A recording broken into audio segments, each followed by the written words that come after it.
The DNA test results were staring me in the face, and I couldn't believe what I was seeing. My cousin Emma, who just inherited $8 million from our grandmother, wasn't even related to us. But here's the part that made my blood boil: she knew. She had always known. Stick around, because by the end of this story, you'll understand why Emma is threatening to sue me, why my aunt has disowned me, and how I ended up in line for that $8 million fortune instead. Subscribe to Bloodline Secrets now, because the truth doesn't hide forever. When Grandma Margaret passed away, the air in our family changed. She'd been the glue that held us together, her Sunday dinners, her handwritten cards, her way of knowing just what to say. But no one expected the real shocker to come after her funeral, the reading of her will. Everyone assumed the inheritance would be split fairly. Grandma had always preached equality and fairness. She was the type to give each grandchild the exact same Christmas money down to the last penny. But when the lawyer read the will, the room went dead silent. Grandma had left her entire $8 million estate, not to her 3 children or her 6 grandchildren, but to Emma, my cousin. Or so I thought. Emma sat still, pretending to be shocked, but there was something off. Her eyes didn't flinch. Her hands didn't tremble. My mom's jaw dropped. Uncle Daniel stormed out. Aunt Sarah just froze. I remember whispering to Mom, why would she do that? And Mom just said, because Emma was always the favorite. Emma had always been treated differently: private schools, trips abroad, expensive gifts. I used to think Grandma just adored her more. Now I wondered if something darker was hiding under all that favoritism. Growing up, it was clear Emma was Grandma's golden girl. While the rest of us were scolded for skipping chores or coming home late, Emma got a pass. If I got a C on a math test, Grandma gave me a lecture. If Emma got a C, Grandma blamed the teacher. I remember one Christmas vividly. Grandma had given all of us hand-knit sweaters, except Emma, who got a brand new iPad. She smiled and said, "Emma's special. She needs this for school." No one dared question her. Not even our parents. Over the years, that special treatment only got worse. Emma went to a fancy boarding school. The rest of us went to public. Grandma paid for Emma's university abroad. We took out student loans. She even bought Emma a car on her 21st birthday while the rest of us got handwritten notes. It was frustrating, sure. But we accepted it.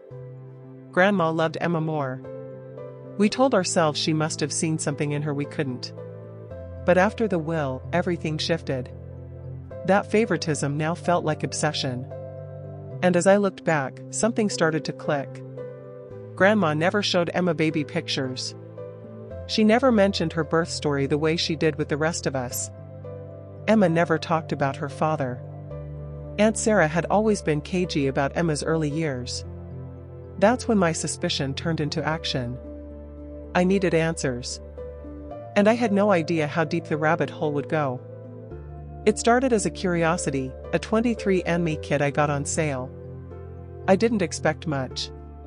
Maybe some distant Irish relatives or a surprise allergy. What I found instead? Emma wasn't my cousin. She wasn't anyone's cousin. She wasn't related to our family at all.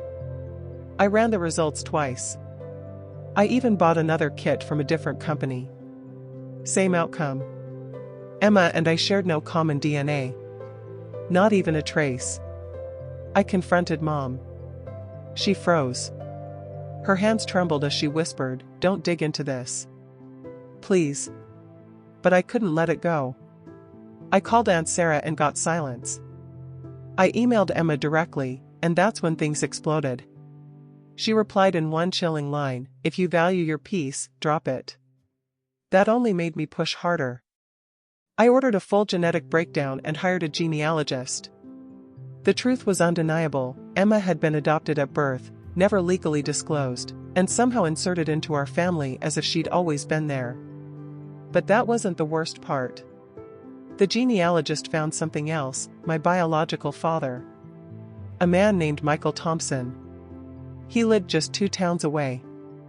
Meeting Michael Thompson was like looking into a future I never knew I had. He had my eyes, my laugh, even my crooked left tooth. The genealogist had been right, this man was my biological father.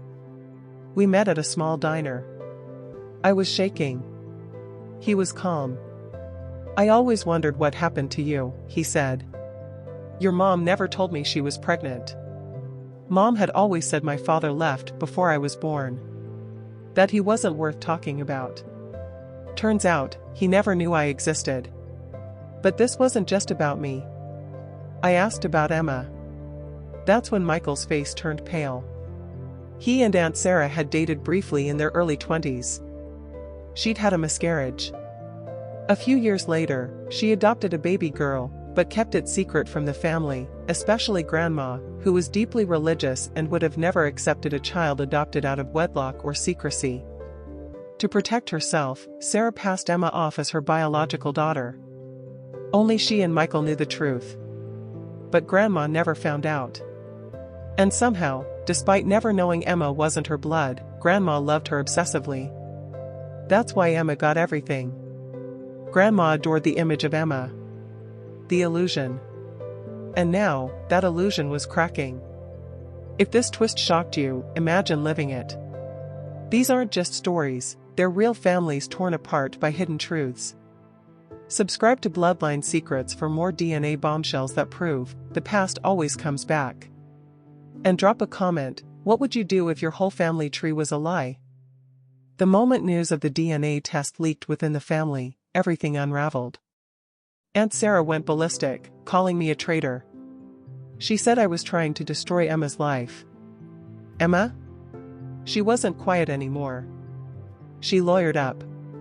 She sent me a cease and desist letter, accusing me of defamation. Said if I didn't stop digging and sharing details, she'd sue for slander and emotional distress. But here's the twist, Emma wasn't just scared of the truth. She was scared of what it meant for the will. The family started whispering. If Emma wasn't related, did Grandma's will still stand? Could it be challenged? Apparently, yes.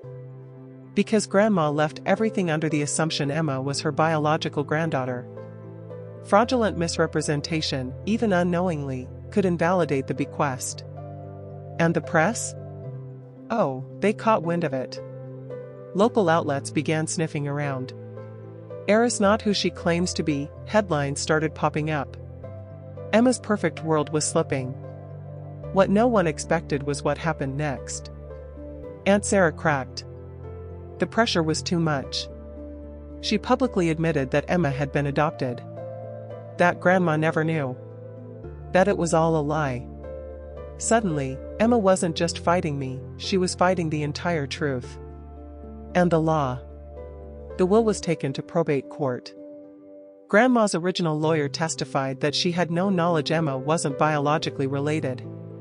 That the estate distribution was entirely based on the belief Emma was her bloodline. The judge ruled the will could be reopened. A neutral forensic psychologist testified on Grandma's documented obsession with legacy and genetic heritage.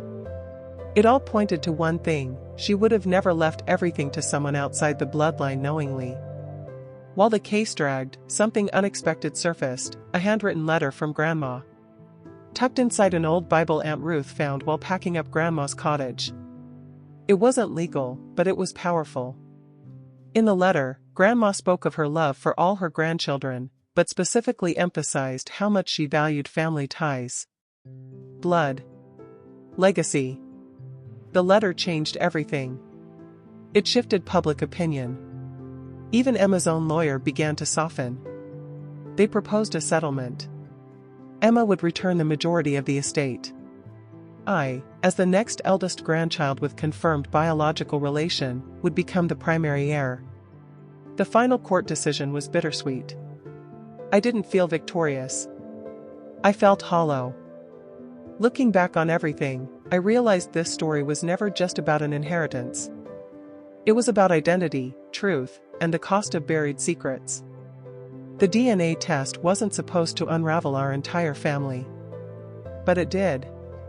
It shattered the image we all clung to, an image of a close, loyal family built on love and blood. One cheek swab was all it took to tear down 30 years of carefully protected lies. The biggest lesson? DNA doesn't just reveal genetics, it reveals the fragility of the relationships we take for granted. I thought Dad would always be my father, but I learned he was more than that. He was the man who showed up every single day. He didn't need DNA to be my real dad. Love did that. Time did that. I also learned that family secrets have expiration dates. No matter how deeply you bury the truth, it always finds a way to surface. Emma wasn't just a golden child. She was a scapegoat of someone else's desperation. Emma moved away quietly. No big goodbye. No apology. Just a silence that echoed louder than any words. Aunt Sarah refused to speak to me. My mom? She cried for days, not because of the money, but because of the lies. I did inherit the estate. $8 million. But I lost parts of my family in the process. The money paid for therapy, repairs, and a fresh start. But it couldn't fix what was broken. Still, there's peace in truth. DNA didn't just rewrite our family story. It exposed the one we were never allowed to tell. What started with a cheek swab ended with broken hearts, shattered trust, and an unexpected inheritance. DNA doesn't just change lives, it exposes the lies we've built them on. If this story hit home, you're not alone. Subscribe to Bloodline Secrets and turn on the bell icon, because your own family secret might just be one test away.